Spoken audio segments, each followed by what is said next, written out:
Câmara de Arbitragem Empresarial Brasil, membro da FIDIC, membro de diversas associações de São Paulo, ministra cursos e palestras e tem publicações técnicas diversas. Engenheiro pela empresa consultora Hidroservice, Engenharia e Projetos Limitada, de 1978 a 1989, engenheiro pela Sociedade Anônima Indústrias Votorantim, de 1989 a 1990, assessor da diretoria de empresa consultora matricial Projetos e Consultoria Limitada, de novembro de 1990 a 1991, sócio proprietário da RH Imamura Peritos Consultores e Adversos Committee. Por favor, então, a palavra ao nosso conferencista de hoje, engenheiro Ricardo Henrique. Obrigado aí a todos os colegas aí, a honrosa presença. E eu apresentei um pouco sobre esse trabalho que eu tinha feito, que eu apresentei lá no webinar que nós estruturamos lá no Instituto de Engenharia sobre avaliações de perícias, e eu dei uma modificada para poder fazer uma questão de atribuição e falar um pouquinho também sobre a área da engenharia, né? Não só sobre o perito de avaliações, mas o perito de engenharia. Então, deixa eu compartilhar. O que eu vou falar é do perito de engenharia avaliador, né, ou de engenharia também, as atribuições profissionais, habilitação, formação, experiência e competência. Tá? Então, eu vou fazer primeiro alguns comentários sobre a certificação dos profissionais de engenharia. Tá? Para isso, existe a lei, né, no site do Confer. Peraí, deixa eu ver se tem aqui também um outro primeiro aqui. Tá, deixa eu passar primeiro para esse aqui. Ó. A Lei Federal, né, 9.394/96, ela faz as atribuições, né, federais aí sobre a questão da educação no Brasil. Tá? Então, essa lei disciplina a educação escolar desde o primário, né, até o ensino superior, a parte de pós-graduação e tudo mais. E na educação superior, eles, então, têm todas as especificações de como deve se proceder à certificação. Então, a finalidade é estimular a criação cultural, né, formar diplomados, incentivar o trabalho de pesquisa e investigação científica, né, visando o desenvolvimento da ciência e tecnologia, promover a divulgação de conhecimentos culturais, suscitar o desejo permanente de aperfeiçoamento cultural e profissional, tudo falando em questão de educação superior. Né? Estimular o conhecimento dos problemas do mundo presente, em particular nacionais, regionais, promover a extensão aberta à participação da população, visando a difusão de conquistas e benefícios resultantes da criação cultural e pesquisa científica e tecnológica geradas na instituição. Isso aí é interessante, que tem o nosso colega aí, que eu não me recordo que o próximo falou, que vai fazer justamente a apresentação de uma palestra com questão da certificação. Eu coloquei isso aí justamente para a gente já poder ir pensando um pouquinho do o que a lei fala, né? E o que a educação superior abrange, inclusive a questão de graduação, pós-graduação, doutorado, cursos de especialização e também as de extensão que são abertos a candidatos que as instituições particulares de ensino podem certificar. Né? Então, aí tem um artigo 45 que fala que a educação superior será ministrada em educações de ensino superior, públicas ou privadas, com vários graus de abrangência ou especialização. Né? E a autorização e reconhecimento dos cursos tem que ser aprovado pelo MEC, né? Tem todas as atribuições de avaliação que eles têm que fazer para poder, inclusive de fiscalização, para ver se o curso realmente atende a qualidade que eles... Isso aí a gente sabe como funciona às vezes, né? Hoje, pelo menos até o o governo passado aí, com a questão toda também ideológica, a questão de avaliação sempre foi muito, dizer assim, não havia uma fiscalização adequada, inclusive as fichas de preenchimento para a avaliação eram muito falhas, né? E aí, vamos passar falando um pouquinho no âmbito da engenharia, o que a gente vê, porque aqui a lei federal abrange todas as áreas, né? Medicina, engenharia e tudo mais. E a questão da engenharia, no site do CONFEA, nós temos os normativos, né? Então, ele dá os normativos do que significa a Lei Geral de Conduta, né? Ele tem o decreto, já diz quais são as matérias que têm que ser sujeitas a controle, inclusive do Congresso Nacional. Tem a resolução, que é um ato normativo de competência exclusiva do plenário do CREA, né? A decisão normativa, quer dizer, tem todos os dados de como que o CONFEA faz a questão do controle profissional e da atribuição profissional do engenheiro, né? Então, ele tem todas as portarias no site que mostram todas as especificações para o regulamento da engenharia, do engenheiro, né? E aí, nós temos aqui a questão do perito de engenharia, que no caso, vou falar um pouquinho de avaliação, mas o perito de engenharia, tá?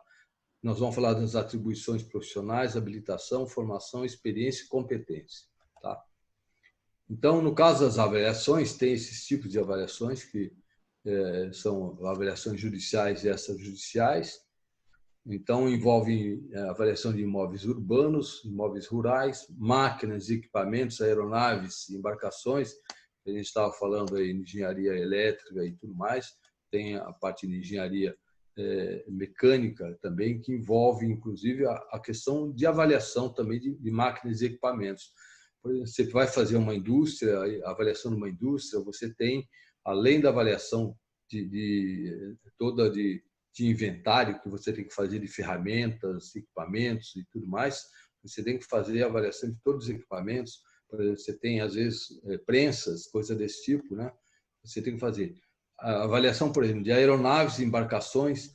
Embarcações tem muito trabalho de avaliação de embarcações que tem que ser de engenheiro naval, né, com conhecimento bom. E eu que estava conversando aí com o Prost, a questão das aeronaves, quer dizer, tem que ter também todo um acompanhamento de engenheiro aeronáutico, porque, pelo menos na área judicial, né, área particular, você tendo uma experiência e tendo contato lá, você consegue até fazer, junto com algum colega, fazer isso aí. Mas, por exemplo, na área judicial, você não pode ser nomeado como um perito judicial para fazer avaliação de uma aeronave sem que tenha também um engenheiro aeronáutico nomeado para poder fazer. Por questão de atribuição, por exemplo, estou falando no meu caso, sou engenheiro civil, não poderia se fizer, mas eu fiz aquela avaliação dos Boeings, bolamos, inclusive, todo um critério de avaliação para fazer a avaliação não só do casco, quanto a avaliação da turbina, e nós fizemos todo um critério, usamos Excel na época para fazer regressão, tudo, e bolamos tudo um critério especial, porque não existe, é difícil. Aí. O Prost que tem, eu saiba, tem experiência de fazer isso aí também agora, pelo que ele estava conversando. Então, em questão a questão das atribuições profissionais, né, o perito avaliador precisa ter essa atribuição para exercer a função dele. Não pode ser qualquer um que vai fazer uma avaliação, no caso aí de imóvel ou seja qual for. Ele tem que ter uma habilitação também, que é a autorização legal para o exercício da profissão. Essa habilitação é dada pelo CREA, CONFEA, né? Ele vai dar essa habilitação para ele. E a formação, que é importante, eu acho que é um item importante, que a formação profissional significa termos um profissional formado, com competente ética, política, metodológica, operacional e teoricamente comprometido e responsável, tá? Quer dizer, não basta ser um engenheiro qualquer se não tiver esses atributos que ele tem que ter. Tem que ter umas virtudes para poder fazer uma perícia de engenharia ou uma avaliação, você tem que ter também atributo, né? E aí, essa lei 5.194, ela dá a competência ao engenheiro, arquiteto e agrônomo, né, para fazer justamente o quê? As atividades profissionais, estudos, projetos, análises, avaliações, vistorias, perícias, pareceres e divulgação técnica. Esses são os atributos da lei para o engenheiro. Tá? E essa lei, ela concede ao CONFEA fazer as resoluções previstas para poder regulamentar, ou seja, regulamentar a atribuição para os engenheiros, no caso aqui, avaliações de perícias de imóveis, móveis e indústrias, né? E aqui eu tinha colocado isso aí porque hoje nós temos toda uma polêmica que envolve os corretores, então eu coloquei aí que essa lei, o artigo 13 dessa lei prevê que não possui valor jurídico os laudos e demais trabalhos, quer públicos ou privados, quando não realizados por profissionais registrados no CREA. Ou seja, não é qualquer um que pode fazer uma perícia de engenharia, uma avaliação de engenharia, que nem os corretores estão fazendo, porque os corretores têm outro tipo de avaliação. Lá é a avaliação opinativa, não é uma avaliação técnica. E aqui eu coloquei, porque no mesmo sentido o CAL também fez a resolução para dar atribuição ao arquiteto. E, polêmica ou não, que eles avançaram em algumas coisas da engenharia, hoje tem até inspeção predial aí sendo feito por arquiteto, eles estão com atribuição conforme a lei para poder fazer, né? E aí o CPC, o Código de Processo Civil, ele estabelece todos os parâmetros para quem pode ser o perito, tá? Além da formação do grau superior, inscrição no conselho. Se você não tiver isso, você não pode atuar junto ao Tribunal de Justiça, né? E o Código de Defesa do Consumidor também reconheceu todos esses atributos para atendimento às normas, para poder fazer, no caso aqui, uma avaliação. E mesmo na questão de engenharia, de perícia de engenharia, todas as normas da BNT, normalmente você tem que obedecer, né? A gente fala normalmente porque sabe que aquilo é uma recomendação, mas basicamente, junto ao tribunal, se você não tem um embasamento técnico de algum órgão sobre algum assunto, fica difícil você embasar o teu trabalho, o teu laudo, né? Então, aí a pergunta é a seguinte: quem pode ser perito? Então, como se percebe da legislação acima, né, embasado na Constituição brasileira, que estabelece o ordenamento jurídico do país, a responsabilidade da prova pericial de engenharia e engenharia de avaliações compete única e exclusivamente aos profissionais legalmente habilitados como engenheiros, arquitetos, engenheiros agrônomos, né? Está repetido arquitetos aqui. E aqui eu falo que a avaliação de imóveis é uma perícia de engenharia, não é para qualquer um fazer. Então, os trabalhos periciais, no artigo 14 da Lei 5.194, ele determina que os trabalhos de engenharia de avaliação devem ser feitos por um profissional que tenha um registro no órgão de classe, né? Então, está aí o artigo 14, nos trabalhos gráficos, especificações de orçamentos, pareceres, laudos e atos judiciais e administrativos, é obrigatório, além da assinatura, precedido do nome da empresa ou sociedade. Isso abriu agora um pouquinho, porque antes não existia empresa, tinha que ser um profissional só. Instituição ou firma que interessar e a menção do título profissional que subscreve o número da carteira. Ou seja, ele tem que dar o número do CREA, no caso, para fazer a perícia. E aí eu vou fazer alguns comentários sobre o novo CPC e a perícia, porque o novo CPC mudou muito, vamos dizer, a forma de se fazer a perícia, né? Complicou bastante para a gente. Na época, em 2015, quando estava indo em consulta pública, eu fiz um trabalho que eu mandei em nome do CREA, o mesmo trabalho foi também em nome do Instituto de Engenharia, e mandei, inclusive, para o Álvaro Dias, mandei para o Congresso, tudo para poder fazer algumas modificações, porque o código foi feito por um grupo de advogados, né? Então, é basicamente muito jurídico e pouco técnico em certas coisas, né? Complicando, inclusive, o, o lado do perito, né? O trabalho do perito, que até hoje ainda está complicado por conta disso tudo, né? Vou mostrar algumas coisas aí. Então, aqui, o juiz será assistido por perito quando a prova do fato depender de conhecimento técnico e científico. Isso é importante, né? E os peritos serão escolhidos entre profissionais de nível universitário, devidamente inscritos no órgão de classe competente, respeitado o disposto no capítulo 6, né? Seção 7 desse Código 52.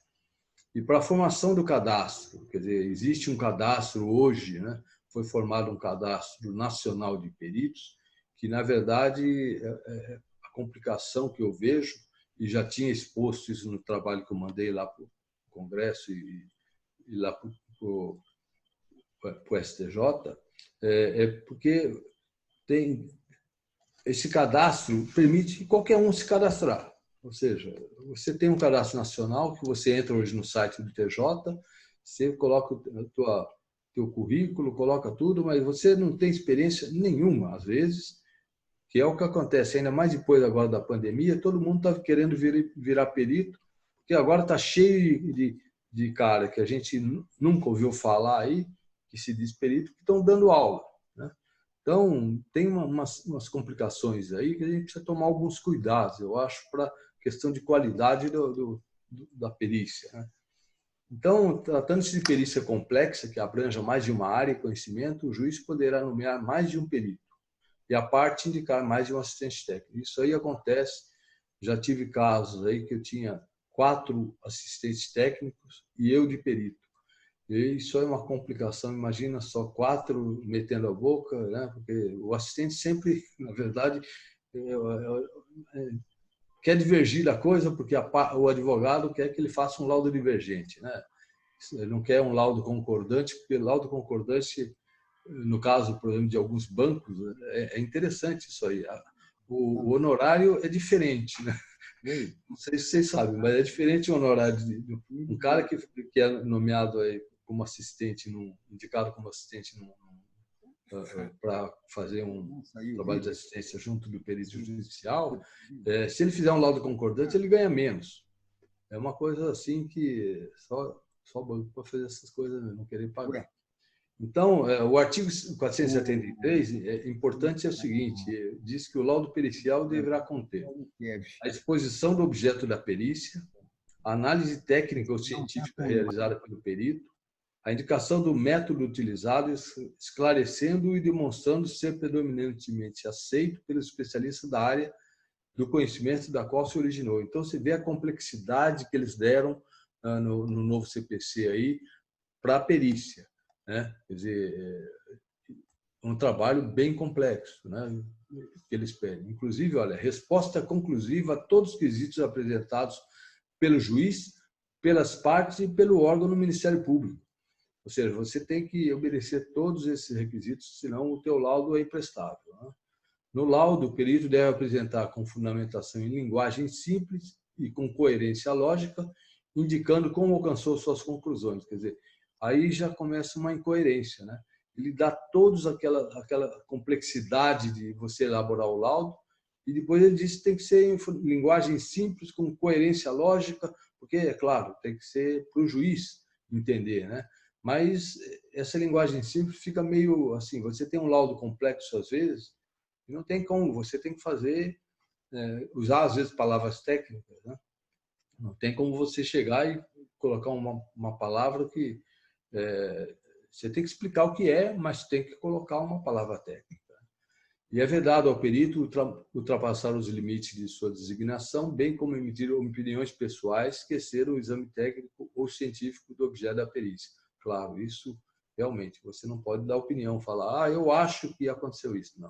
A perícia é fundamentada sempre em algum documento, em algum acontecimento, né? Alguma anomalia, você tem que explicar bem. E aí, então, o que eu considero com relação à experiência do perito? Né? Percebe-se que o perito, no caso, o avaliador, não, perito de engenharia, né? Ele precisa ter atribuição, habilitação, experiência e competência para exercer sua função. Não basta ser somente formado em engenheiro ou arquiteto, ter pós-graduação, ter doutorado ou qualquer outro curso de especialização para se considerar um perito de engenharia. Tá? Quer dizer, na verdade, a gente vê muito disso aí. Né? Quer dizer, a pessoa não tem experiência nenhuma e acha que faz uma perícia. Não é bem assim, né? Tem que ter a competência para fazer também, exercer a função, sabe conhecer, porque o perito tem que conhecer, inclusive, legislação, tem que conhecer norma, tem que conhecer uma série de coisas que é a experiência que mostra, não é só você sair da escola. Né? Eu falo isso porque tem um colega aí que uma vez eu fui acompanhar ele num curso que ele deu de inspeção predial, né? E aí uma das primeiras coisas que ele começou a falar assim, falou, olha, que a plateia era de engenheiros, né? Era uma escola de engenharia. Ele falou, vocês são engenheiros, então vocês são peritos. Aí eu levantei a mão e falei, olha, desculpa, mas não é bem assim, né? Quer dizer, vocês são engenheiros, mas vocês podem ser peritos, né? Precisa primeiro aprender um pouco para poder ser perito. Não é só porque engenheiro... A gente, quando sai da escola, né, a gente sabe disso, a gente acha que sabe de tudo, e quando você pega o primeiro trabalho, você vê que você não conhece nada. Nós somos eternos aprendizes aí, nisso aí. Imagina quando você sai da escola. Né? E aí, todos esses aspectos demonstram que é preciso que o profissional tenha alguns anos de experiência trabalhando no presente caso, em avaliação, no caso de imóveis, aqui, ou em perícias de engenharia, para adquirir conhecimento, aprender a discernir as inúmeras características, tipos, no caso aqui de uso e ocupação do solo, né, construções, mercado imobiliário. Né? A pessoa que não conhece nada disso não consegue fazer uma avaliação. A mesma coisa se vai fazer uma perícia, se você não conhece o elemento que você está inspecionando, você não vai saber como fazer. Né? Então, é necessário adquirir conhecimento de legislações diversas, das diversas áreas de engenharia, arquitetura e agronomia. E para o ingresso e desenvolvimento de uma ação judicial, é imprescindível o auxílio do perito ao juiz ou ao advogado, o que se recomenda principalmente nas ações mais complexas, requerendo que o perito tenha profundo conhecimento técnico na matéria questionada. Né? Ele tem que auxiliar o advogado na obtenção de documentos para ter uma visão global e detalhada de todos os fatos, né, e aspectos físicos abrangidos no parecer que você vai apresentar, ou a consultoria que você vai apresentar para o advogado, ou, no caso, se você é perito judicial, você tem que estar todo o embasamento técnico para que o juiz tenha o embasamento para prolatar a sentença de uma forma justa. Então, a certificação profissional é cada vez mais exigida pelas empresas dos países mais desenvolvidos. Né? Quando existe a necessidade da contratação de um profissional que tem habilitação, competência e atribuição para exercer determinada função ou elaborar um serviço específico. Então, no mundo todo, hoje, se pede a certificação profissional, a experiência, onde entra a experiência do profissional, né? Que é a qualidade do trabalho dele, né? A habilitação que ele tem que ter uma habilitação. Então, falando um pouquinho aqui justamente de certificação, a formação de emissão por entidades credenciadas de classe, com emissão de certificados, né, para os profissionais que são pautadas nos pilares seguintes: formação acadêmica, né? O engenheiro tem que ter atribuição profissional para exercer a função. Ele tem que ter habilitação, que é autorização legal, né? No caso nosso, o CONFEA, a CREA, para o exercício da profissão. Competência e experiência profissional, que ele tem que ter experiência na engenharia, né? E competência também para exercer a função. E a capacidade técnica nas várias atividades, várias áreas da engenharia que sejam correlatas. Então, a formação profissional significa um profissional formado e competente, ética, política, metodológica, operacional, teoricamente comprometido e responsável, como eu tinha colocado já. Né? E aí, eu só apresento um pouquinho da minha experiência, de tudo que eu falei aí, que eu me formei em 77, comecei a trabalhar com meu tio, que era perito judicial. Então, eu morei com ele 1 ano e meio. Então, nesse tempo, logo que eu me formei, eu comecei a ajudá-lo com as perícias, fui aprendendo, né? Comecei a fazer para outros colegas dele, ele me indicava para começar a fazer laudos também, eram peritos conhecidos aí, e eu fazia, então, justamente para, por exemplo, 2 peritos, depois fui aumentando e tal. Antes de começar ser nomeado como perito judicial, comecei a trabalhar fazendo trabalhos para esses peritos aí, aprendendo e buscando me aprofundar aí na área, né? É uma área que, para mim, é apaixonante, porque você aprende de tudo de engenharia. Já fiz laudo de várias áreas, com colegas auxiliando também, como consultores ali, mas a gente vai aprendendo com todo mundo. Então, a complexidade aqui no caso, que a gente fala de avaliações, né, no caso das perícias, né, requerem profissionais com atribuição, habilitação, formação, experiência e conhecimento especializado para cada tipo de ação. Cada tipo de ação tem um particular, né? E o trabalho, então, você tem que conhecer legislação, normas, diretrizes técnicas, metodologias, né, para fazer um laudo ou um parecer bem elaborado, para que aí, se é no caso de um perito judicial, o juiz tem que ter fundamentos técnicos, né, para a sentença dele, e a parte, o advogado, no caso, tem que ter um trabalho de qualidade para atender o proposto pelo cliente dele, né? Quer dizer, o que o cliente dele está reclamando dentro de uma ação judicial, né, ou mesmo no caso de você fazer alguma mediação, alguma coisa, você tem que ter um trabalho de qualidade. Tá? Bom, aqui eu não vou passar porque é um assunto polêmico aí que eu já tinha preparado a mais para fazer, porque qual a importância aqui? A importância é a seguinte, a questão da avaliação, né? A avaliação mudou a lei, agora tem a lei de arbitragem, né? Mediação e arbitragem nos processos de desapropriação, que é essa lei de agosto de 2019. E ali tem uma série de aspectos muito complicados, principalmente para o expropriado. Né? Isso aí, inclusive, a gente estava tentando montar um webinar aí, não era webinar, era uma palestra junto com juízes, tudo antes da pandemia, e agora isso atrasou tudo, mas nós vamos fazer alguma coisa para comentar com os advogados, com o Ministério Público, sobre a questão dessa nova lei aí, que vai complicar muito o trabalho de avaliação e desapropriação. Tá, então, vou passar isso aqui. Então, era isso que eu tinha que mostrar aí. Obrigado a todos aí. Espero que tenha sido um pouco esclarecedor sobre a área, que é uma área fascinante, a área de perícias, e que envolve realmente profissionais capacitados aí, como todos os colegas que a gente conhece aí. Obrigado. Meu caro Ricardo, certamente virão diversas perguntas aqui, mas eu faço questão de colocar uma. Você pulou uma área que interessantíssima, né? De arbitragem e de mediação, sobretudo arbitragem e mediação. Qual é o problema que você vê na arbitragem e mediação em relação à desapropriação? Me desculpe sair até fora do seu palco inicial. Eu não ia falar justamente pelo seguinte: qual a base da lei? A lei ela é muito simples assim. Ela se refere à lei que envolve mediação e arbitragem, tá? O total da lei. Mas esta lei de agosto de 2019, que é específica para desapropriação, que eles especificam? Que eles têm que colocar, quer ver? Eu vou até mostrar aqui. Eles têm que colocar para o expropriado, quer ver? Ó? Então está aqui, ó.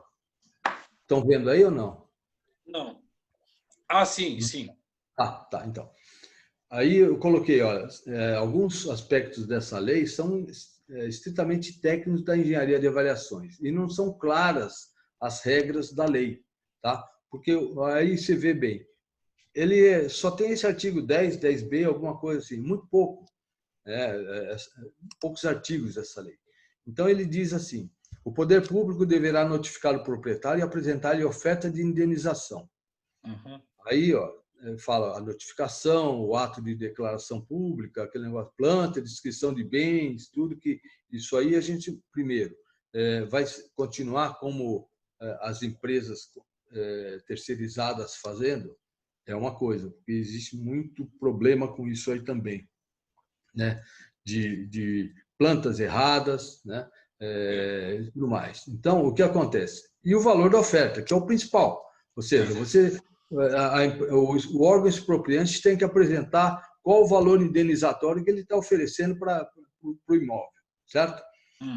Aí, o que acontece? Eu coloquei ali, ó, o poder público apresentar, ele está baseando em quê? Porque o que acontece? Normalmente é feito um laudo prévio, né?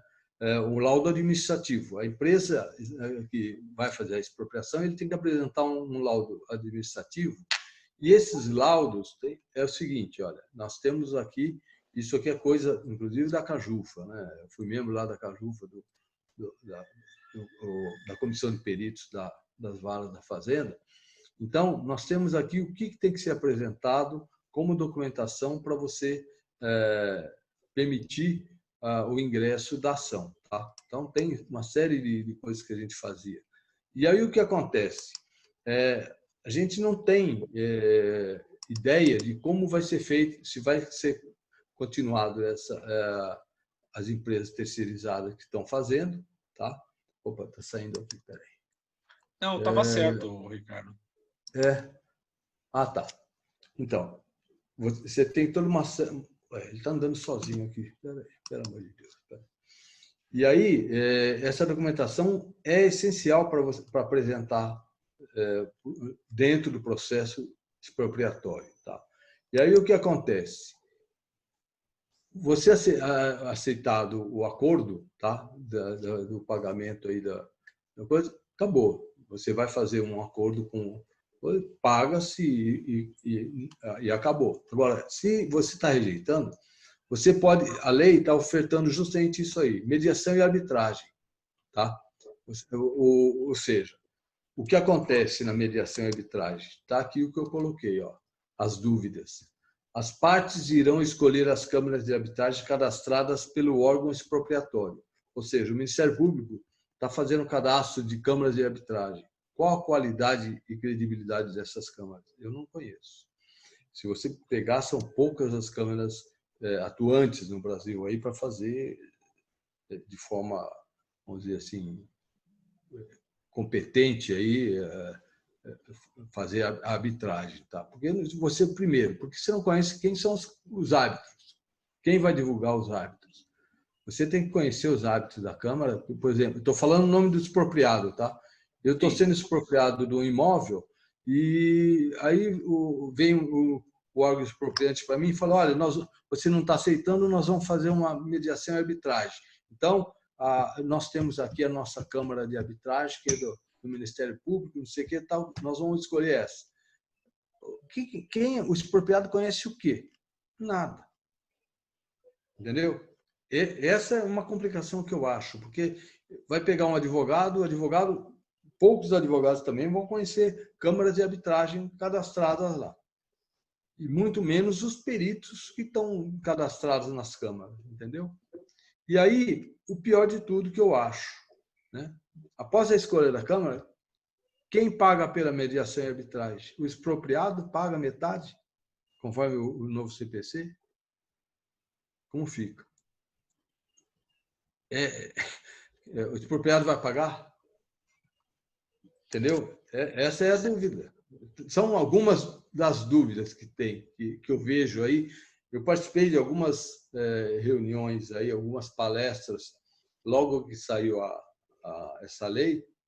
Inclusive, a OAB me chamou lá para participar de uma reunião. Eu participei de uma palestra lá com os advogados que estão tocando muito esse tema no Brasil todo, né? Estão fazendo palestras por aí tudo. E eu sempre levanto a mesma coisa, essas dúvidas aí. Quer dizer, é engraçado, vou contar uma coisa interessante. Teve um caso de uma expropriação aqui na Fazenda que o juiz mandou o expropriado pagar. Porque, o expropriado está sendo expropriado do bem dele. Às vezes tem toda a questão antiga, o Prost sabe disso, tem a questão antiga, a gente levava até em consideração o valor do bem, assim, sentimental do bem. A gente era preocupado com isso. Você pega um senhor aí de seus 80 anos, desapropriado, morou a vida inteira, 80 anos morando lá. Então, tem uma série de coisas assim que você tem que pensar um pouco também, né? Não que você vá dar dinheiro por isso, mas você tem que pensar na hora de avaliar com justiça, né? E aí, se você tem uma câmara de arbitragem, o cara vai pagar? Eu não sei, isso não está claro, né? Quer dizer, quem tem que fazer, quem tem que pagar a mediação e arbitragem é o órgão expropriante, tá? Agora, o órgão expropriante, ele vai escolher a Câmara? Porque o expropriado tem direito a escolher também, porque tem que ser, para você fazer uma mediação e arbitragem, tem que ser em concordância das partes. Você não pode chegar e falar, não, eu quero essa Câmara, dane-se. Não é isso, né? Você tem que ser, as partes têm que concordar com a Câmara de Arbitragem que vai atuar. Agora, como que vai se quem vai pagar? Entendeu? Ricardo, nesse momento aqui, tem duas questões que vão ser colocadas, né? O João Oliva quer fazer um apontamento para você, depois, na sequência, o Damaro também vai fazer um segundo, tá? Acho que vai contribuir. Enquanto isso, eu estou dando uma lida para você, porque esse tema é muito bom, eu acho que merece até, se você me permite, até uma abordagem específica num segundo momento, porque é muito rico, viu? Essas dúvidas são muito ricas. Eu não ia apresentar agora porque não está completo. Não tem problema, mas ela é instigante, é instigante. Deixa eu passar aqui a palavra, então, primeiro para o João Oliva, que pediu, depois, na sequência, para o Damaro. O Enéas também vai querer participar. Tá bom. Parabéns, Ricardo, Obrigado. pela sua apresentação. E o seu currículo é invejável. Parabéns também. Eu não conhecia, eu conhecia o profissional Ricardo Imamura, mas não conhecia essa sua trajetória profissional, que é belíssima, é reconhecedora, e como é importante nós termos do nosso lado aqui no CDE, né, Prost? Pessoas com o vasto conhecimento que tem o Yamamura. Parabéns, gostei demais. Obrigado. Bom, eu trago essa questão que envolve a avaliação, né, porque a avaliação, eu sei que os corretores de imóveis, que também é um conselho de profissionais, nós temos o nosso conselho profissionais CREA, e são também dois conselhos regulamentadores das atividades profissionais, e que tem o seu papel, cada um deles. Muito bem. Eu conheço muitos corretores também. De vez em quando eu fico sabendo, o corretor foi fazer avaliação do imóvel. Foi fazer avaliação de imóvel para processos judiciais, né, que remontam aí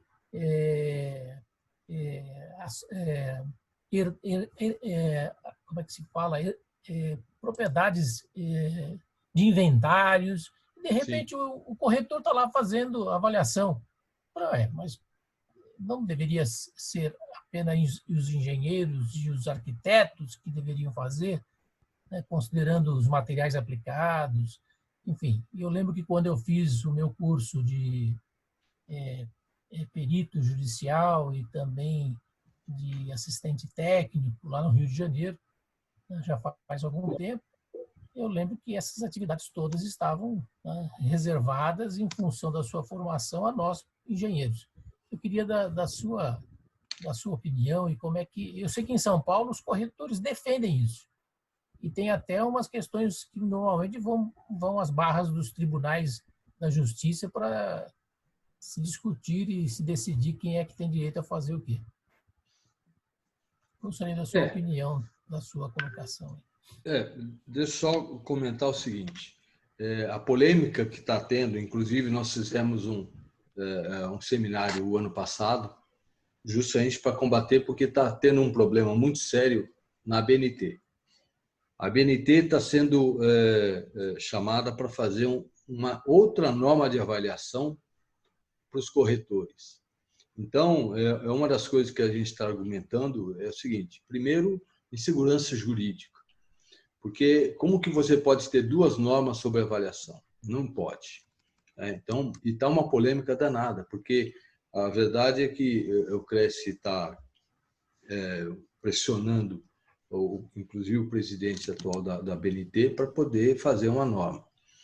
E aí, outra coisa que aconteceu é o seguinte: os corretores têm muita força também, né, no Congresso, e aprovaram uma lei que permite eles fazerem avaliações. Só que a lei que foi dada, tem inclusive depois acórdãos aí, que restringe a avaliação dos corretores, porque os corretores eles fazem simplesmente eles têm o PITAM, que é vamos dizer, a norma deles é o PITAM, que é uma opinião de avaliação, uma opinião de valor de mercado, tá? Por quê? Porque o problema maior de colocar, por exemplo, que eu vejo de colocar um corretor para ser perito judicial é porque ele tem interesse na venda. Como que pode um cara que vai fazer uma avaliação de um imóvel que tenha interesse na venda? Eu sei de casos aí de colegas que contaram que teve um corretor que foi numa juíza e chegou para ela e falou: olha, a hora que a senhora tiver aí esses apartamentos para avaliar tudo, só pode dar para mim que eu faço, porque a gente vai fazer um leilão rápido. Ou seja, eu não sei como a juíza não prendeu um cara desse, porque, pô, o cara já foi lá querendo vender o trabalho dele para fazer, inclusive, o leilão. Ou seja, ele está participando, ele é parte agora da coisa, né? É parte na ação, vai fazer depois, vai avaliar e vai já colocar no mercado aí para poder comprar. Quer dizer, o perito não pode, o perito tem que ser isento disso aí, né? Mas é o que está acontecendo aí. Por isso que nós fizemos agora uma continuação do seminário do ano passado, nós fizemos esse webinar agora, que foi dia 20, né? 20 de maio, aí, nós fizemos esse webinar de avaliação, que eu apresentei justamente mais ou menos o começo aqui, que quais são as atribuições? A atribuição é de engenheiro, arquiteto e engenheiro agrônomo. Porque tem corretor fazendo avaliação de área rural também, de fazenda. Isso é um absurdo. O cara não entende nada, entendeu? A hora que tem, por exemplo, desapropriação, eu sei que tem corretores fazendo desapropriações. O que um corretor entende de uma desapropriação? Porque a desapropriação tem uma série de critérios que são definidos em normas aí, porque normalmente eles falam o seguinte: conforme a norma da BNT, papapá, não sei o quê, o valor é isso. Tem 3 folhinhas de avaliação, não cumpre nada de norma. Entendeu? Então, infelizmente, mas é o que está acontecendo, sabe? Nós estamos lutando aí, já não é desde o ano passado, lutando para poder ver se a gente barra com a BNT esse negócio da norma, que é um absurdo. Vai causar uma insegurança jurídica errada.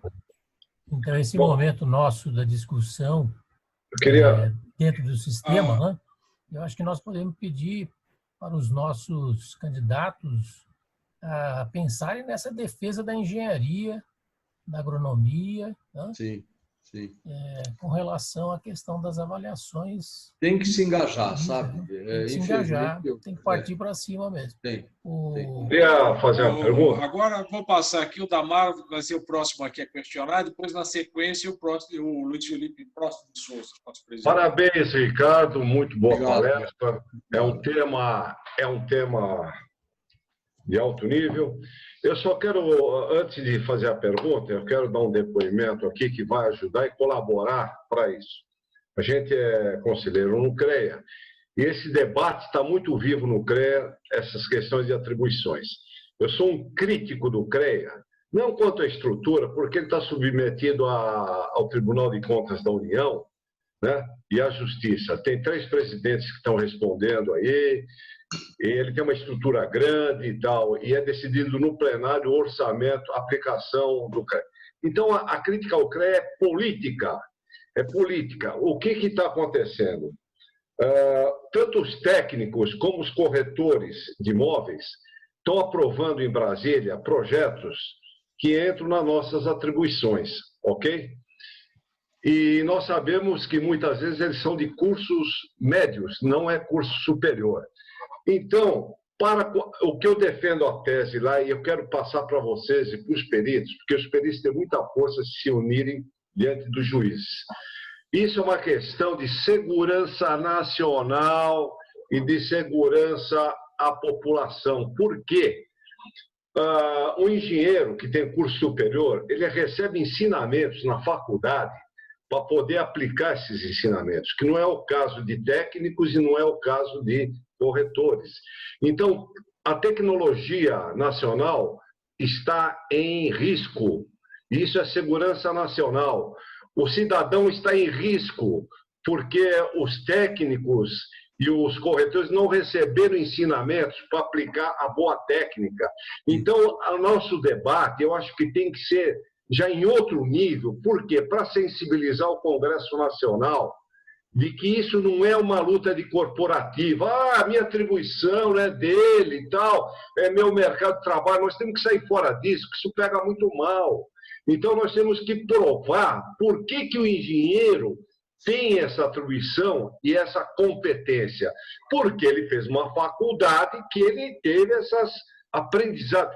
E lá no CREA, e todo mundo aprovou, eu falei, tem que se unir as escolas com os sistemas para combater essa invasão de atribuições. Tá? Os técnicos agora aprovaram uma resolução que eles vão poder fazer qualquer coisa em termos de aprovação de corpo de bombeiros. Qualquer coisa em termos de laudo técnico. Loucura, loucura. Não, eu sei que é loucura. E aí, o CREA, com toda essa estrutura, o IBAP, tal, e os caras estão avançando. Até o arquiteto está avançando em cima da gente. Sim. Então, o esquema, o que tem que ser defendido, e que eu quero levar isso a vocês, eu quero saber a tua opinião, porque se os peritos a nível nacional se unirem, eles estão perto dos juízes. E falar, isso daí atenta contra a segurança do cidadão, contra a segurança nacional. Nós tivemos, quando a gente tem um diploma de nível superior, não é uma dádiva da sociedade, que a gente, porque eu sou bonito. Não, a sociedade outorga esses diplomas para você ter a responsabilidade de oferecer um serviço com segurança e qualidade. Quer dizer, ele não está te dando presente, ele está te dando responsabilidade. E é isso que o corretor de nível médio, o técnico de nível médio não pode oferecer à sociedade.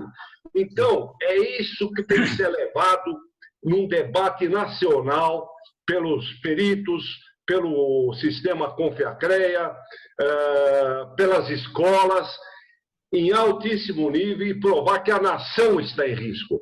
E não só ficar defendendo, é minha atribuição, como se fosse uma coisa, sabe? Não, a coisa envolve um risco muito maior. Ok? Eu gostaria de te ouvir, Ricardo. Então, eu acho... Muito bem colocado, João. Vou só te falar o seguinte também. Você pensar nessas avaliaçõezinhas pequenas, por exemplo, vai avaliar um apartamentinho, uma coisa, mesmo isso aí já é técnico complicado, porque você tem uma série de requisitos que você tem que verificar para poder dar um valor de mercado, né? Não é só chegar e falar, tanto que o pessoal, você vê que tem uma outra polêmica que está tendo, a questão da Caixa. A Caixa soltou um provimento aí que não precisa fazer vistoria.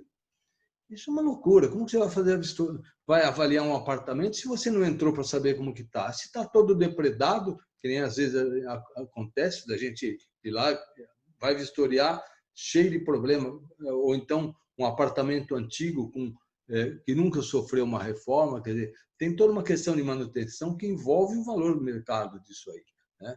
Então, para você ter um valor de mercado, mesmo que seja um apartamento simples, você tem que ter uma série de critérios que você tem que fazer, verificar para você poder calcular o valor de mercado correto, mais justo, né? Que é o valor naquela data, considerando todos os aspectos de avaliação que a gente tem conforme as normas. Agora, você imagina só, você ter uma indústria, por exemplo, um shopping, que vai ser feito por um corretor. Como que é? Shopping tem avaliação especial, é um tipo de avaliação todo especial. Né? Uma indústria, você vai fazer avaliação, não é o terreno. Às vezes você tem maquinários lá e você tem que considerar que são fixos ou removíveis. Você tem que fazer toda essa análise. E outra, você tem que avaliar, às vezes, num caso de falência, por exemplo. Cultura. Né? Então, você tem que saber ver, por exemplo, ponte móvel de galpão. Você tem que saber isso aí tudo. É coisa de engenharia. Como que vai um corretor num galpão aí qualquer? Ah, tem uma ponte rolante ali. Isso aí, como que ele avalia? Muito bem colocado. Então, são coisas técnicas que é coisa de engenheiro. Né? Não adianta você querer dar atribuição para outras áreas, para técnico, coisa assim, quando não tem atribuição. Eu sempre bato nesse sentido. A atribuição profissional envolve as disciplinas que você cursou. Entendeu? Se você tem um arquiteto que não cursou estrutura, cálculo de estrutura, ele não pode opinar nada de cálculo de estrutura. Eu já tive perícias que eu fiz que tinha uma arquiteta que era assistente técnica. Ela começou a falar um monte de coisa didática, que acho que ela aprendeu na aula, falando, e ela escrevia as coisas didáticas, mas não mostrava nada do que estava de patologia lá. Quer dizer, eu verifiquei a anomalia que tinha um elemento, por exemplo, uma viga lá que era de baldrame. Ela começou, eu fiz inspeção para ver quanto que tinha de armadura lá, quantos ferros tinha lá. Eu fiz isso aí fazendo com um equipamento, né? Inclusive cavando às vezes também. Nós fizemos um cavando. E aí ela vem falando, não, mas aquilo lá, o perito falou que tem, eu não lembro direito. O perito falou que lá tem 6 ferros, mas tem 8. Bom, primeiro, ela nem foi na vistoria. O que ela entende de armação, de armaduras? Entendeu? Então, tem certas coisas que você fica assim, fala, poxa, imagina só a insegurança jurídica que traz você fazer um laudo sem experiência na coisa. Né? Eu já tive muita crítica de corretor em laudo de avaliação minha, que o corretor não tinha base nenhuma para falar, entendeu? O cara pega, conforme o índice ZAP imóveis aqui, o valor mesmo não é esse, o valor é esse, tem que usar o índice aqui. Pô, eu fiz pesquisa de mercado no local, entendeu? Quer dizer, você, para fazer uma avaliação, você tem que fazer pesquisa. Né? Nesse caso que eu estou falando, foi lá na Indianópolis, um banco lá na Indianópolis. Pô, eu fiz a pesquisa só de imóveis da Indianópolis, para não dar já margem para começar a meter a boca falando que é em outro local. Fiz só de lá. Tudo correto, tudo calculado certinho, conforme norma, tudo. E aí vem aí falando assim, não, tem que usar o índice ZAP. Da onde tirou isso aí? Não tem nenhuma norma de índice ZAP, e que o valor, o índice ZAP, inclusive, que ele mencionou, é no Brasil todo.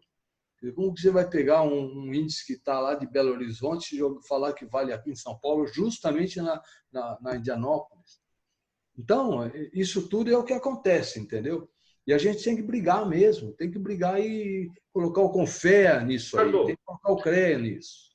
Ricardo, até que ponto entra a questão estrutural na avaliação de um imóvel?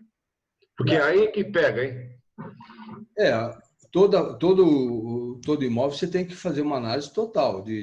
Você tem, pelas normas, você tem o padrão, você tem que verificar o padrão da construção, a idade dele, calcular a obsolescência dele, verificar o estado de conservação, e com isso aí você tem todos os coeficientes que você tem que aplicar para calcular o valor da edificação.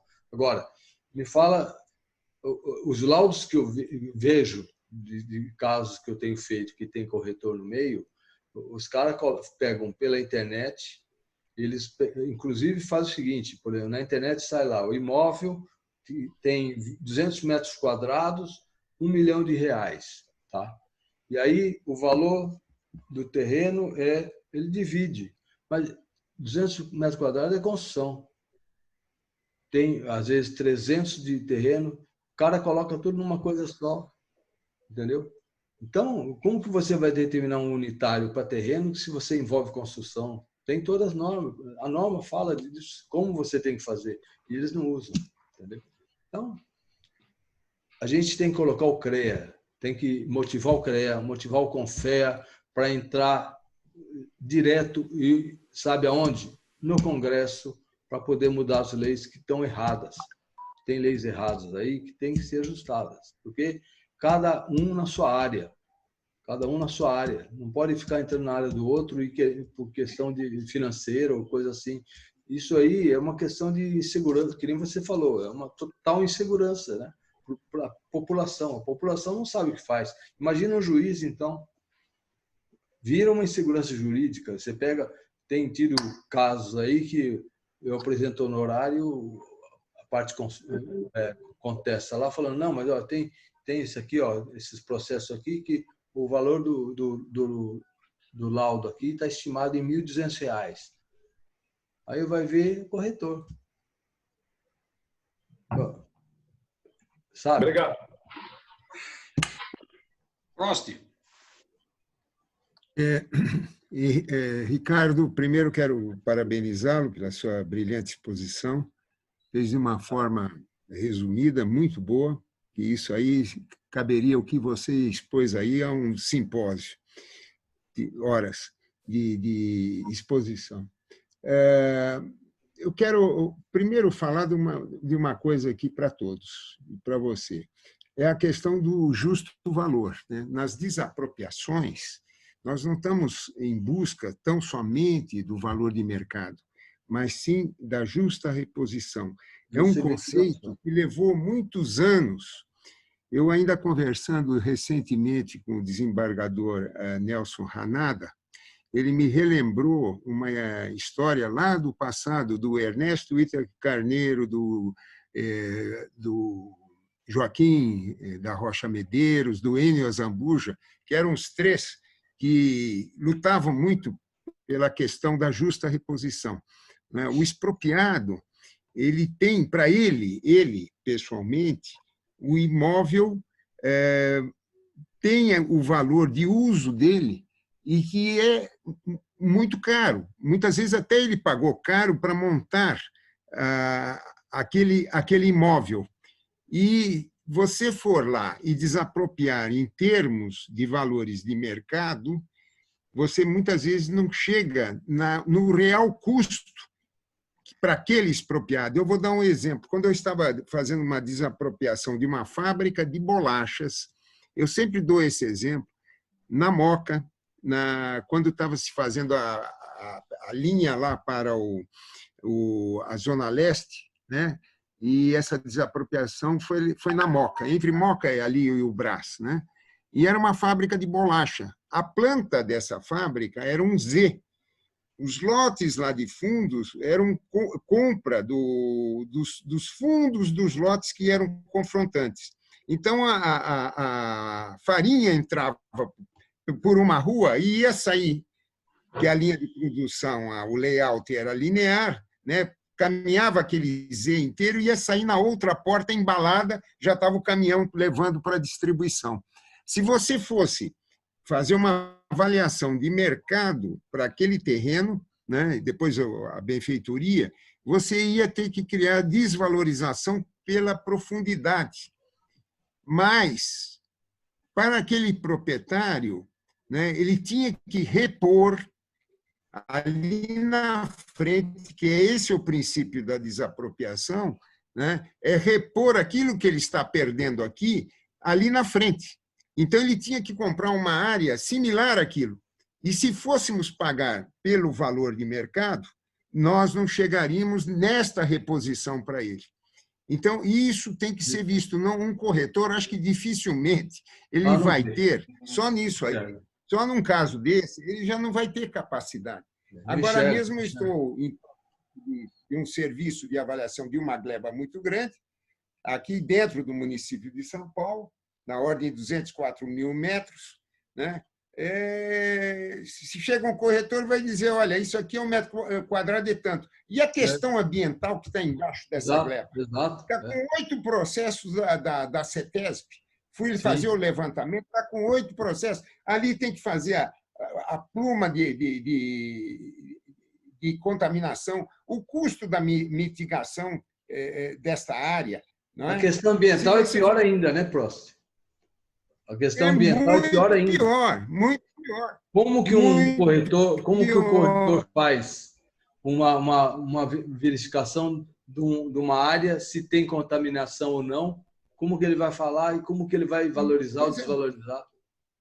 Pois é, como é que ele vai fazer isso? Ele tem essa noção da questão ambiental. Outra coisa, do zoneamento, a parte urbana toda, sim, que ele tem que levar em conta, ele não vai ter isso. Ele vai ficar simplesmente um juízo de valor. O juízo de valor, qualquer ser humano, ele tem juízo de valor de qualquer coisa, e também pecuniário de um imóvel. Ele pode ter esse juízo, é um acho que.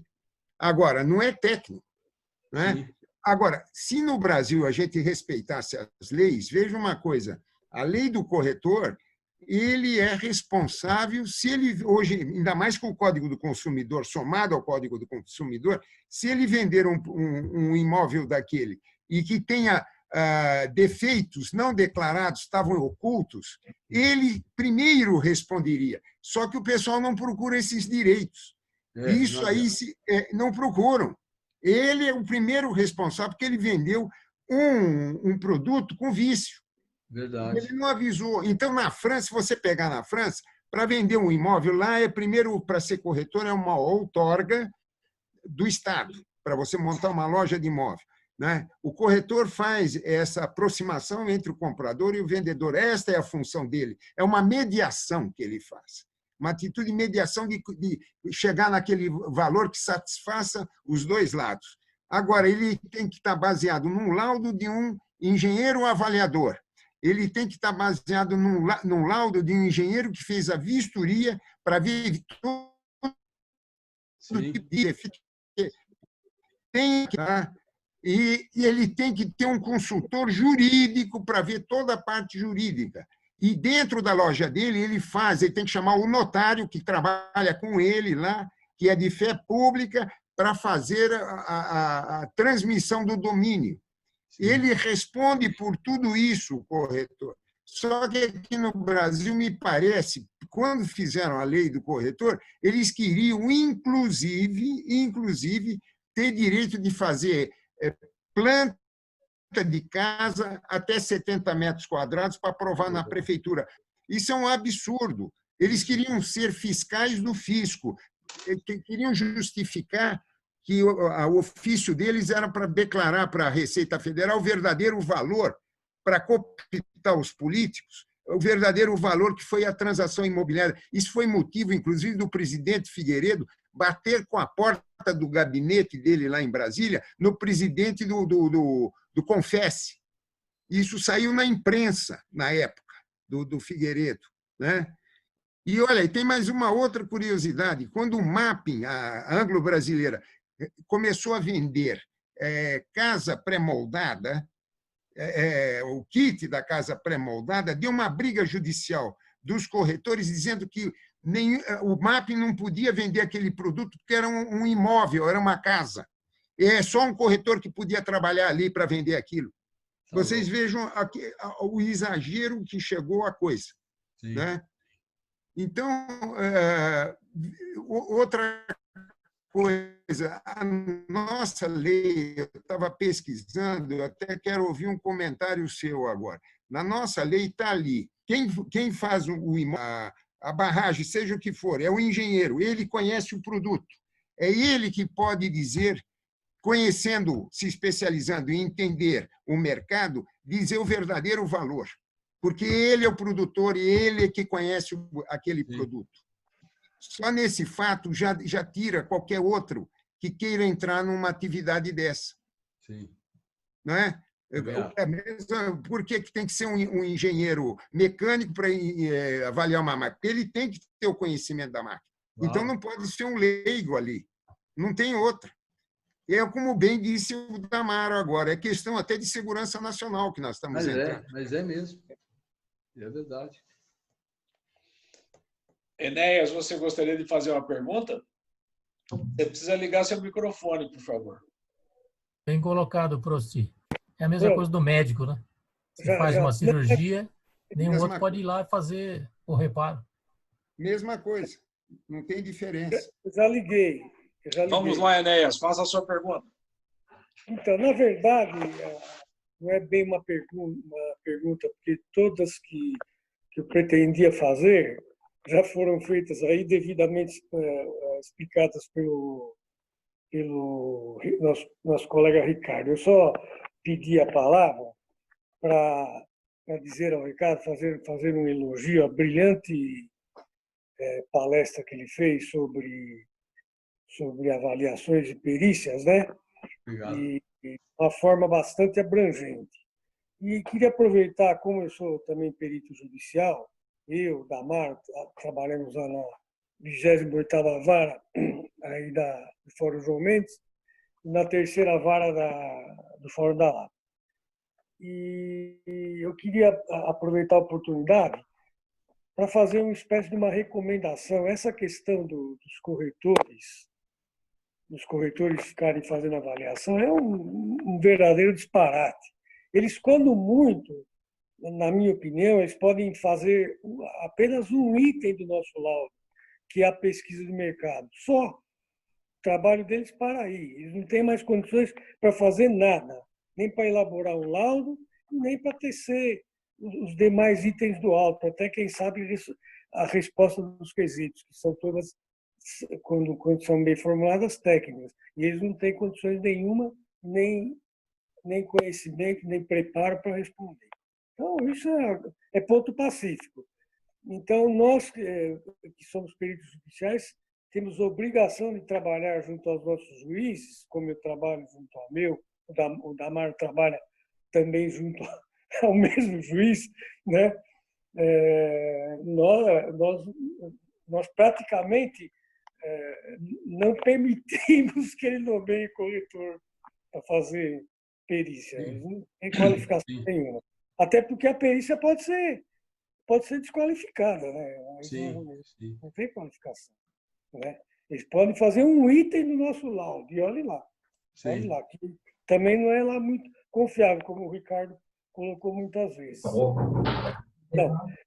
A outra coisa que eu queria aproveitar que o Paulo colocou é sobre a questão das câmaras de arbitragem e mediação. Eu e o Damaro e o Paulo fizemos o curso há muitos anos atrás aí no Instituto de Engenharia. Eu e o Damaro tentamos colocar as câmaras lá na CIAN, mas é muito difícil. Chegamos até a cuidar, né, da parte legal, né, Damaro? Mas não aparece cliente. Como que está essa coisa? Está funcionando ou não? Não adianta você colocar uma câmara numa associação conhecida aí, e não aparece ninguém para fazer. Aí você tem todo um trabalho, até uma despesa, e como que fica? Eu queria saber qual que é a sua opinião sobre isso, Ricardo. E, mais uma vez, parabenizá-lo pela brilhante colocação. Okay? Obrigado. A questão das câmaras de arbitragem, eu acho que é uma coisa assim que tinha que ter algum órgão, alguma comissão para poder analisar. Porque, se você for pensar, qualquer associação, qualquer um pode montar uma câmara de arbitragem e registrar, né? Por exemplo, mesmo a PPJ que eu participo lá, eu fiz, inclusive, o estatuto todo da Câmara Técnica, da Câmara de Arbitragem. Mas nunca tiveram nenhuma arbitragem, né? E poucos associados têm experiência em arbitragem. Então, em mediação também. Então, é uma coisa que eu acho que é o seguinte, a hora que for começar a pegar mesmo, principalmente na desapropriação, porque hoje, em todo lado também está com as câmaras de arbitragem. Mas se você for pensar, as câmaras que trabalham aí, principalmente os grandes escritórios, aí são câmaras de arbitragem que têm experiência já, né? Você pega a Câmara, o Brasil-Canadá, você pega a Câmara da Fiesp, quer dizer, são câmaras que, pô, tem todo um potencial, tem toda uma capacitação já antiga que para trabalhar nisso. No caso, por exemplo, das desapropriações aí que vão começar, estão sendo cadastradas câmaras das associações, tudo. Isso aí vai ser no Brasil inteiro. Quer dizer, todas as câmaras que tiver no Brasil podem cadastrar ali para fazer, para atuar em alguma ação de desapropriação. Agora, é o que eu falei ali. Qual a competência, né? Qual a capacidade e quem são os peritos? Porque não adianta você chegar e falar, eu gosto dessa câmara aí, vou colocar essa câmara aqui. O advogado do órgão expropriante fala, essa aqui eu vou colocar porque eu conheço um perito lá e tal. E o expropriado? Ele não tem informação nenhuma, não conhece nada. Ô, Ricardo, deixa eu contribuir um pouquinho com isso, se me permite. Uhum. Tá. Na verdade, hoje no Brasil, né, você tem, desde 2007, desde a década de 90, uma legislação bem constituída referente à questão de arbitragem, né, e de mediação. E isso desenvolveu bastante, né? Existem esses grandes escritórios de arbitragem e mediação que você já citou, que são extremamente solidificados, né? E uma característica que costuma ir rápido, né? A questão da arbitragem, quando você coloca um processo desse, né, na arbitragem, o que vai acontecer é que ele vai mais rápido, né? Por uma razão, porque, na verdade, as partes, né, uma parte é a autora sempre será o Estado, né? O Estado que quer desapropriar, a outra parte está quietinha lá. Tá? Então, o autor é o Estado quer desapropriar.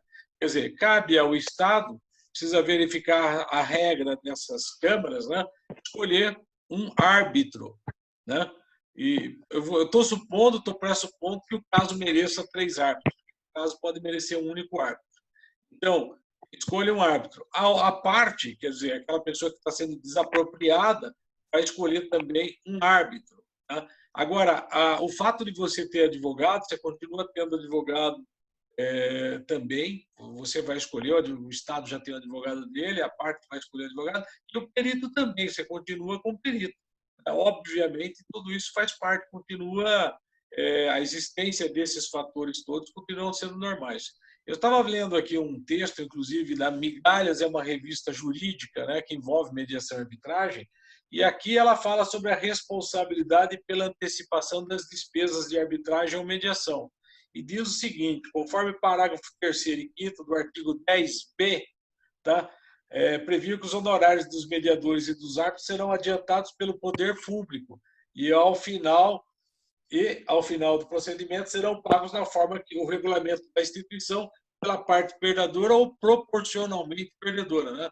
Teoricamente, só tem uma maneira do Estado ganhar, é ele de pronto oferecer muito mais do que vale de fato aquilo que está sendo desapropriado. Aí ele ganha, né? Uma vitória do Estado. Né? O Estado já estava oferecendo mais do que foi decidido. Né? Decidiu-se no futuro, ali no final, um valor menor do que o Estado originalmente ofereceu. É um tema bom e é um tema, digamos, que existem vários profissionais no mercado e na área de direito, mais no segmento de direito, que poderia, inclusive, complementar esse tema, fazer esse segundo tema, focando nessa questão de mediação e arbitragem e respondendo como as estruturas de mediação e arbitragem estão preparadas para essa nova lei aí, 13.867, que você está colocando. Né? Se existe algum resultado, se eles têm conhecimento de algo nesse sentido. Eu acho que vai ser bastante construtivo, vai responder boa parte das suas indagações. Acho que fica aí para um segundo momento, viu? Fazer um painel maior com mais participantes. Né? Eu tenho essas indagações aí pelo seguinte, eu participei de 3 palestras, são os mesmos advogados, mesmo advogado do Ministério Público, que estão fazendo no Brasil todo um trabalho de conscientização mesmo, de partes, de advogados, tudo para essa nova lei. Né? Mas só que nessa participação minha, eu sempre fiz essas perguntas, né? E não souberam responder. Tá? Então, por isso que eu falei, são dúvidas que eu tenho. Se você agora até falou de uma delas agora, que é a questão de ser paga pelo Estado, tudo bem, ótimo, porque é o correto. Né? Agora, A minha preocupação é o seguinte: primeiro, serem antecipadas pelo Estado. Sim, sim. Então, aí é o seguinte: uma das coisas, a desapropriação é um tipo de avaliação diferenciada. Começa aí. Não é qualquer avaliador que sabe fazer um processo de avaliação, porque você pega a norma de avaliação da Cajufa, você vê que são vários tipos de imóveis, várias características, vários tipos de metodologias. Então, é uma coisa já, quer dizer, na verdade, os árbitros têm que ser experientes para isso. Pelo menos para analisar. Então, estou falando no árbitro, né? O árbitro mediador aí no caso, né? Porque acabou essa, vamos dizer, no caso de arbitragem, você tem um perito lá, mas é o perito da Câmara. Tá? Não. O perito é você que escolhe. Você escolhe seu perito. Não precisa ser da Câmara, não. Não, mas então, não, tem que ser da Câmara. Tem que ser da Câmara. A mediação e arbitragem é regida pela Câmara, né? Você tem que ter uma Câmara de arbitragem aí de mediação para ser escolhida. E essa escolha tem que ser de ambas as partes. Normalmente, os regulamentos das câmaras, Ricardo, eles facultam que as partes escolham, né, árbitros externos. Por exemplo, o Instituto de Engenharia, assim. E você sabe que você está falando de um texto, você veja numa lei do ano passado, e que na Câmara de Mediação e Arbitragem do Instituto de Engenharia, né, eu não tive nenhuma notícia, né, da Câmara nisso, que deveria ser e grande interessada nisso, a Câmara de Mediação e Arbitragem do Instituto de Engenharia, deveria ter bastante interesse. Não sei se algum dos colegas aqui que estão participando desse painel sabe de algo nesse sentido, mas é um mercado muito interessante para arbitragem, para mediação. Mas, normalmente, a Câmara, por exemplo, no caso do Estatuto da Câmara de Mediação e Arbitragem do Instituto de Engenharia, que é cópia também do que já tem bastante no mercado, os estatutos das câmaras possibilitam que você vá buscar um árbitro, né, adequado. Quer dizer, esse árbitro aí, olha, eu estou precisando, vou ter uma arbitragem, vou procurar um árbitro bom para esse tema. Estou vendo aqui o Dr. Prost de Souza. O Dr. Prost de Souza, ele é árbitro e é experiente nisso. Eu posso escolhê-lo como árbitro montando o painel. Resta saber o painel, quantas pessoas tem, qual o valor que está envolvido, etc.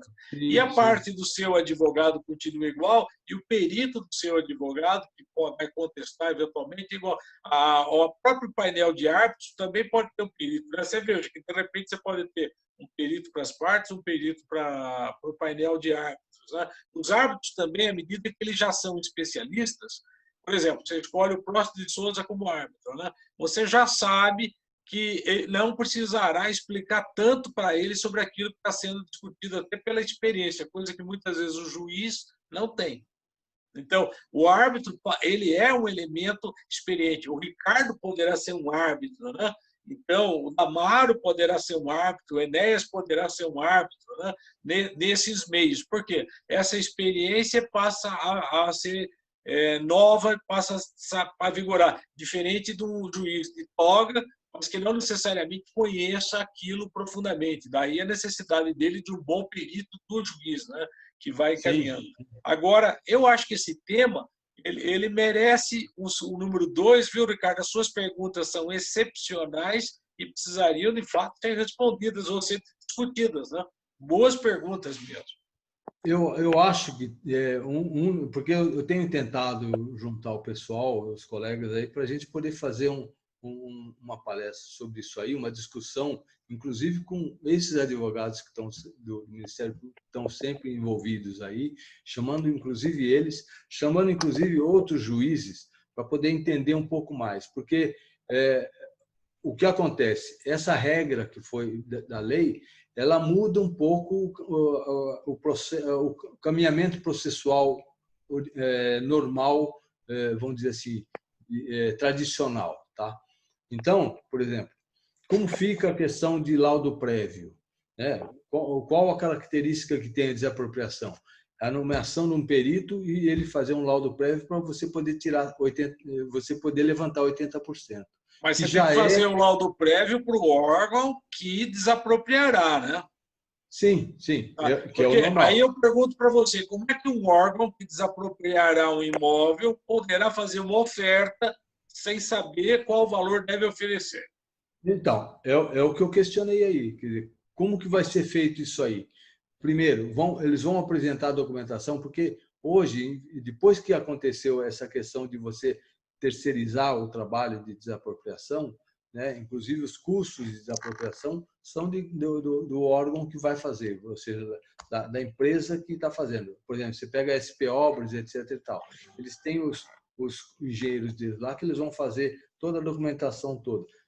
E o que acontece? A gente tem visto em questão de qualidade, né?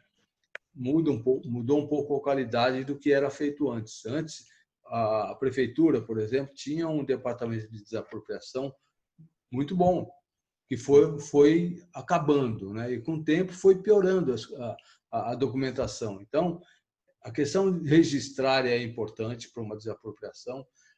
O laudo administrativo para determinar o valor é importante, tá? Para você colocar, porque aí o que acontece? Você fala, não, olha, estou desapropriando essa área aqui, o imóvel é teu, estou oferecendo R$1 milhão aqui, com base em quê?